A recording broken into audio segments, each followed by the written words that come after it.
Welcome back to the deep dive.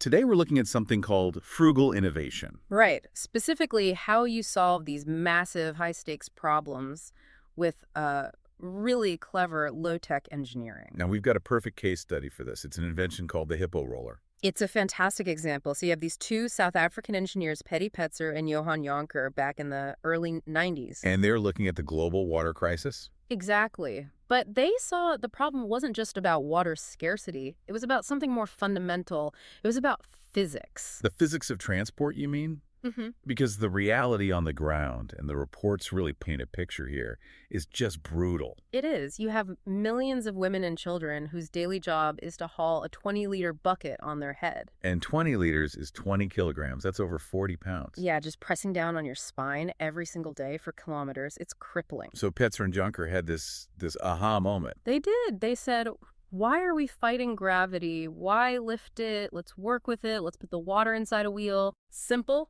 but brilliant. So let's get into the engineering, because this isn't just some plastic barrel you roll. No, not at all. It's a 90-liter drum. It's made of this really tough, UV-stabilized polyethylene. And that 90-liter number is the key, right? It's the game changer. One trip with the Hippo Roller is the same as 5 trips with a standard bucket. But pushing 90 kilos, that's almost 200 pounds, still sounds incredibly difficult. Well, this is what the data shows, and it's kind of the magic number here. Mm-hmm. Because of the physics of rolling friction, pushing that full 90-kilo drum on the ground, it only takes about 10 kilograms of force. So you're moving a huge amount of water, but it feels more like you're just, pushing a lawnmower. Precisely. It shifts the entire load from your spine to the ground. An elderly person, a child, they can now easily move 5 times the water. Okay, but what about durability? I mean, we're talking about rocky, thorny rural paths. Wouldn't an axle just snap? That's the other brilliant part of the design. There is no internal axle. Oh, interesting. The steel handle connects to the outside of the drum. No axle means one less critical part that can break under all that stress. And the walls of the drum itself are super thick. I saw a note that they're sometimes even mixed with sand to resist abrasion. They are. They did this torture test I read about where they dragged a full roller behind a truck for 15 kilometers. Yeah. Almost zero wear. It has to be practically indestructible to work in these places. Also saw a note about the cap design. Oh, the cap in cap. Yeah, that's so smart. The small inner cap is the exact size of a standard soda bottle cap. So if you lose the original, you can just find a little Coke bottle and you're set. Exactly. It's thinking about how things fail in the real world. Okay, so the engineering is solid. Let's talk about the impact. Beyond saving people's backs, what does this do for a community? It all comes down to time.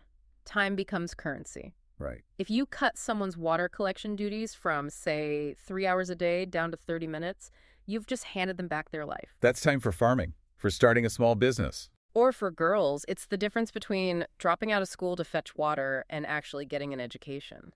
And it seems the tool itself evolved. I read about something called the Hippo Spasa. Yeah, Spasa is slang for a small, informal shop in South Africa. They realized you could attach a frame to the roller and turn it into a little trolley. So it's not just for water anymore. Nope. You can haul your crops to the market, set up a mobile kiosk. It turns a survival tool into an economic engine. But we have to talk about the business model, because this is the real friction point, isn't it?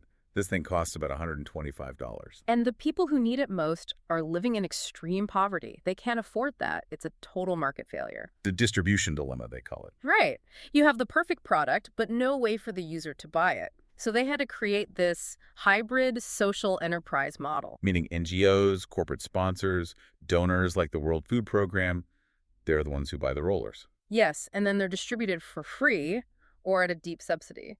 And on top of that, there's the logistics. I mean, you're trying to ship these big hollow plastic drums to the most remote places on Earth. You're literally paying to ship air. It's a logistical nightmare. So how do they solve that? They try to be clever. Nesting smaller items inside the drums during shipping, exploring local manufacturing, but getting that landed cost down is still the biggest hurdle to scaling. It just shows a great invention isn't enough. You need an equally robust business model to deliver it. That's the whole story. So to wrap up, here's a thought to leave you with. The Hippo Roller is what you'd call an interim solution. It's amazing, but it's not piped water. not a tap in your kitchen. And that's the real tension, isn't it? In a world that's always looking for the big, high-tech, perfect solution, do we undervalue these bridge technologies? Do we wait for the perfect infrastructure that might be decades away? Or do we invest in the simple plastic drum that restores health and dignity right now? That's something to think about. Thanks for listening to The Deep Dive. Thank you for listening to Mission Possible, innovating for the world's most marginalized. This podcast is built on the outstanding work of our students, whose curiosity and commitment drive much of the research and storytelling you hear. Each episode is grounded in academic research and shaped through close collaboration with our partners. To learn more about the research and partnerships behind this podcast, feel free to contact us. Thank you for joining.